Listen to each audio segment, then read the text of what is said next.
ಇನ್ನು Darshan and gang Renukaswamy ಕೊಲೆ ಕೇಸಿಗೆ ಸಂಬಂಧಪಟ್ಟಂಗೆ ದರ್ಶನ್ ಖುದ್ದು ಹಾಜರಿ ಕೋರಿ ವಕೀಲರು ಅರ್ಜಿ ಸಲ್ಲಿಸಿದ್ದಾರೆ. ಇವತ್ತು ಬೆಂಗಳೂರಿನ 59ನೇ CCH ಕೋರ್ಟ್ನಲ್ಲಿ ವಿಚಾರಣೆ ಆಗುತ್ತೆ. ಇದಕ್ಕೆ ಸಂಬಂಧಪಟ್ಟಂಗೆ ಸಾಕ್ಷಿಯ ಪಾಟಿ ಸವಾಲಿಗೂ ಮೊದಲು ಮಾಹಿತಿಯನ್ನು ಪಡೆಯಬೇಕಾಗಿದೆ. ಹೀಗಾಗಿ ದರ್ಶನ್ರಿಂದ ಮಾಹಿತಿ ಪಡೆಯಬೇಕು ಅಂದರೆ ಅವರು ಖುದ್ದಾಗಿ ಹಾಜರಿರಬೇಕು.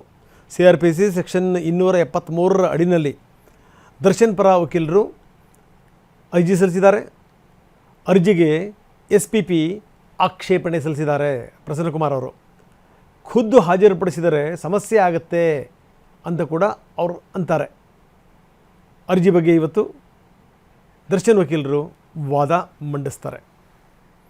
ಬನ್ನಿ, ನಮ್ಮ ಹಿರಿಯ ಪ್ರತಿನಿಧಿ ರಮೇಶ್ ನಮ್ಮೊಂದಿಗೆ ಈಗ ನೇರ ಸಂಪರ್ಕದಲ್ಲಿದ್ದಾರೆ. ರಮೇಶ್, ನಾವು ನೋಡ್ತಾ ಇದ್ದೀವಿ ಏನು ಅಂತಂದರೆ ದರ್ಶನ್ ಖುದ್ದು ಹಾಜರಿ ವಿಚಾರಕ್ಕೆ ಸಂಬಂಧಪಟ್ಟಂಗೆ ವಕೀಲರು ಅರ್ಜಿ ಸಲ್ಲಿಸಿದ್ದಾರೆ. ಈ ಖುದ್ದು ಹಾಜರಿ ಅನ್ನುವಂಥದ್ದು ಯಾಕೆ, ನಂಬರ್ 1. ಜೊತೆಗೆ ಇದಕ್ಕೆ SPP ಸಲ್ಲಿಸಿರುವಂಥ ಆಕ್ಷೇಪಣೆ ಅಂದರೆ ಖುದ್ದು ಹಾಜರುಪಡಿಸಿದರೆ ಕೆಲವು ಸಮಸ್ಯೆಗಳಾಗ್ತವೆ ಅಂತ. ಏನು ಸಮಸ್ಯೆ ಆಗುತ್ತೆ? ರಂಗನಾಥ್, ಈ ಕೇಸ್ನಲ್ಲಿ ಈಗಾಗಲೇ ಸುಮಾರು 20ಕ್ಕೂ ಹೆಚ್ಚು ಸಾಕ್ಷಿಗಳ ವಿಚಾರಣೆ ನಡೆದಿದೆ. ಆದರೆ ಕೆಲವು ಸಾಕ್ಷಿಗಳ ಒಂದು ಕ್ರಾಸ್ ಎಕ್ಸಾಮಿನೇಷನ್ ಬಾಕಿ ಇದೆ. ಇವತ್ತು 19ನೇ ಸಾಕ್ಷಿಯ ಕ್ರಾಸ್ ಎಕ್ಸಾಮಿನೇಷನ್ ನಡೀಬೇಕಾಗಿದೆ. ಈ ಸಂದರ್ಭದಲ್ಲಿ ಅವರು ಈ ಹಿಂದೆನೇ ಒಂದು ಅರ್ಜಿಯನ್ನ ಸಲ್ಲಿಸಿದ್ರು. ಏನಂದ್ರೆ ಇದು ಟ್ರಯಲ್ ನಡೀತಾ ಇರೋದ್ರಿಂದ, ಸಾಕ್ಷಿ ವಿಚಾರಣೆ ನಡೀತಾ ಇರೋದ್ರಿಂದ ಆರೋಪಿಗಳನ್ನ ಖುದ್ದಾಗಿ ಹಾಜರಿಡಬೇಕು.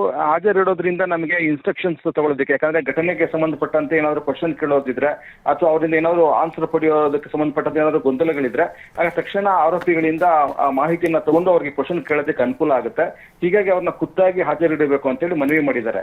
ಈ ಹಿಂದೆ ದರ್ಶನ್ರನ್ನ ಖುದ್ದಾಗಿ ಹಾಜರುಪಡಿಸಲಾಗ್ತಿತ್ತು. ಅದರಲ್ಲೂ ಈ ಪ್ಲೀ ಟೈಮಲ್ಲಿ ಅಂದ್ರೆ ಚಾರ್ಜಸ್ ಫ್ರೇಮ್ ಮಾಡುವಂತ ಸಮಯದಲ್ಲಿ ಅವ್ರನ್ನ ಖುದ್ದಾಗಿ ಹಾಜರಿಟ್ಟಾಗ ದರ್ಶನ್ ಮತ್ತೆ ಇತರ ಆರೋಪಿಗಳನ್ನ ಕೋರ್ಟ್ ಒಳಗಡೆ ಕರ್ಕೊಂಡು ಬರಕ್ ಆಗದೆ ಇರುವಂತ ಪರಿಸ್ಥಿತಿ ಕ್ರಿಯೇಟ್ ಆಗಿತ್ತು. ಅಂದ್ರೆ ಅಲ್ಲಿ ಅಷ್ಟೊಂದು ನೂಕು ನುಗ್ಲಿತ್ತು, ತುಂಬಾ ಕಿಕ್ಕಿರು ತುಂಬಿತ್ತು ಕೋರ್ಟ್ ಹಾಲು. ಹೀಗಾಗಿ ಸುಮಾರು 1 ಗಂಟೆಗಳ ಕಾಲ ಕೋರ್ಟ್ ಸ್ತಬ್ಧ ಆಗಿತ್ತು. ಯಾವ್ದು ಚಟುವಟಿಕೆ ಮಾಡಕ್ಕೆ ಆಗ್ತಿರ್ಲಿಲ್ಲ. ಜೊತೆಗೆ ಅವರ ಅಭಿಮಾನಿಗಳು ಎಲ್ಲರೂ ಕೂಡ ಕೋರ್ಟ್ ಆವರಣದಲ್ಲಿ ಇದ್ದಿದ್ರಿಂದ ಕೋರ್ಟ್ ಆವರಣದಲ್ಲೂ ಇತರೆ ಕೋರ್ಟ್ಗಳಿಗೂ ಕೂಡ ಸಮಸ್ಯೆ ಆಗಿತ್ತು.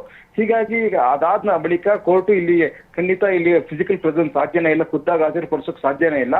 ಹೀಗಾಗಿ ಅವರನ್ನ ವಿಡಿಯೋ ಕಾನ್ಫರೆನ್ಸ್ ಮುಖಾಂತರ ಹಾಜರುಪಡಿಸಬೇಕು ಅಂತ ಸೂಚನೆಯನ್ನ ಕೊಟ್ಟಿತ್ತು. ಅದಾದ ಮೇಲೆ ಈಗ ಟ್ರಯಲ್ ಶುರು ಆಗಿರೋದ್ರಿಂದ ಈ ಅರ್ಜಿಯನ್ನು ಸಲ್ಲಿಸಿದ್ದಾರೆ. ಇದೇ ಒಂದು ಘಟನೆಯನ್ನ ಮುಂದಿಟ್ಟು ಈಗ SPP ಕೂಡ ಆಕ್ಷೇಪಣೆಯನ್ನ ಸಲ್ಲಿಸಿದ್ದಾರೆ. ಅವನ್ನ ಖುದ್ದಾಗಿ ಹಾಜರುಪಡಿಸಿದ್ರೆ ಕಲಾಪ ಸುಗಮವಾಗಿ ನಡ್ಸೋಕ್ಕಾಗೋದಿಲ್ಲ. ಜೊತೆಗೆ ಹಿಂದೆ ಆಗಿರುವಂತಹ ಸಮಸ್ಯೆಗಳಿದೆ. ಹೀಗಾಗಿ ಅವರ ಭದ್ರತೆ ವಿಷಯ ಕೂಡ ಇದೆ. ಹೀಗಾಗಿ ಖುದ್ದಾಗಿ ಹಾಜರು ಮಾಡೋದು ಬೇಡ ಅಂತ ಹೇಳಿ ಆಕ್ಷೇಪಣೆಯನ್ನ ಸಲ್ಲಿಸಿದ್ದಾರೆ. ಇವತ್ತು ಕೋರ್ಟ್ ನಲ್ಲಿ ವಾದ ಮಂಡನೆ ಆಗುತ್ತೆ. ಅದಾದ ಬಳಿಕ ಕೋರ್ಟ್ ತೀರ್ಮಾನ ಮಾಡುತ್ತೆ ಖುದ್ದಾಗಿ ಹಾಜರು ಇಡಬೇಕೋ ಬೇಡವಾ ಅನ್ನೋದನ್ನ. Yes, thank you very much Ramesh ತಮ್ಮೆಲ್ಲ ಮಾಹಿತಿಗೆ.